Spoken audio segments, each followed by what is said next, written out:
السلام علیکم ورحمۃ اللہ وبرکاتہ۔ معزز سامعین کرام، آج میں انشاءاللہ آپ کو بتاؤں گا کہ عید کی نماز کیسے پڑھتے ہیں۔ انشاءاللہ میں آپ کے سامنے یہ باتیں اس لیے بتا رہا ہوں تاکہ آپ سیکھیں انشاءاللہ۔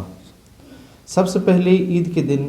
جب ہم گھر سے نکلیں گے تو سب سے پہلے ہمیں میٹھی چیز کھا کر نکلنا چاہیے، یہ حضور کی سنت ہے۔ دوسری بات یہ ہے، جب ہم عیدگاہ کی طرف چلیں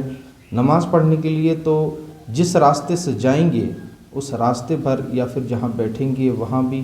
ہم یہ تسبیح پڑھتے رہیں گے، اللہ اکبر لا الہ الا اللہ واللہ اکبر وللہ الحمد۔ اور جب نماز سے فارغ ہوں گے تو دوسرے راستے سے ہوتے ہوئے آئیں گے، اور ہو سکے تو آپ کے پاس اگر وقت ہو تو قبرستان بھی جائیں اور وہاں جا کر اپنے مرحومین کی بارگاہ میں فاتحہ بھی پڑھیں۔ بہرحال سب سے پہلے جب آپ گھر سے نکلیں گے تو میٹھی چیز کھا کر نکلیں گے، اچھے لباس پہن کر نکلیں گے اور خوشبو عطر وغیرہ کا بھی استعمال کر لیں، اور اس کے بعد مسجد میں آنے کے بعد جب عید کا وقت ہو جائے نماز کا تو سب سے پہلے آپ کو امام صاحب ایک طریقہ ضرور بتاتے ہیں۔ ایک بار میں آپ کو بتا دیتا ہوں کہ سب سے پہلے امام اس طرح نیت کرواتے ہیں، نیت کی میں نے نماز عید الفطر کی واجب ما زائد 6 تکبیروں کے اللہ تعالیٰ کے لیے، پیچھے امام کے منہ میں کعبہ شریف کی طرف اللہ اکبر۔ اللہ اکبر جب آپ کہیں گے تو اس طرح اللہ اکبر کہتے ہوئے ناف کے نیچے ہاتھ باندھ لیں گے۔ اس کے بعد آپ ثنا پڑھیں گے، سبحانک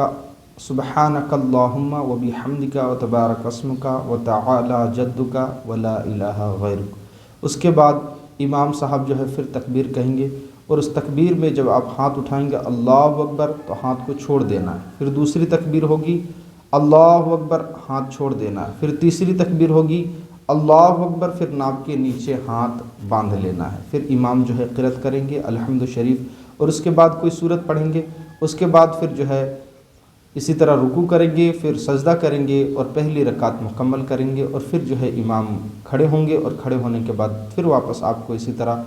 نماز پڑھائیں گے۔ تو اس وقت جب دوسری رکعت ہوگی اس وقت امام الحمد شریف کی قرأت کرے گا، پھر اس کے بعد کوئی سورت ملانے کے بعد پھر آپ کو وہی تکبیر دہرانی ہے، اللہ اکبر پہلی تکبیر امام کہے گا، آپ کو کانوں کی لو تک ہاتھ اٹھانا ہے اور پھر ہاتھ چھوڑ دینا ہے، پھر دوسری تکبیر میں آپ کو اللہ اکبر کہا جائے گا، پھر آپ اسی طرح اللہ اکبر کہتے ہوئے ہاتھوں کو کانوں کی لو تک لے کر آئیں گے اور پھر چھوڑ دیں گے، پھر تیسری میں بھی اسی طرح اللہ اکبر کہتے ہوئے ہاتھوں کو چھوڑ دیں گے، پھر تو چوتھی تکبیر ہوگی، اور جو چوتھی تکبیر ہوگی وہ رکوع کے لیے ہوگی، آپ فوراً رکوع میں چلے جائیں اور رکوع مکمل کر لیں، اسی طرح رکعت مکمل کریں۔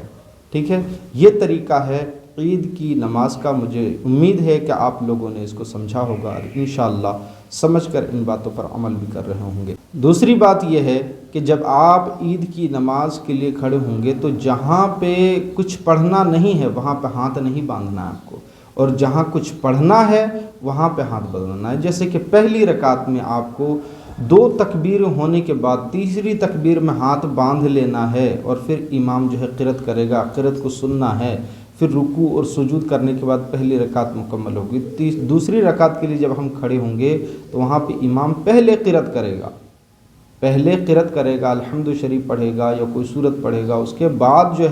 آپ کو تکبیریں کہیں جائیں گی، اس وقت آپ کو تینوں تکبیروں میں ہاتھ چھوڑ دینا ہے، اور چوتھی تکبیر جیسے ہی ہوگی اللہ اکبر کہتے ہوئے رکوع میں چلے جانا ہے۔ السلام علیکم۔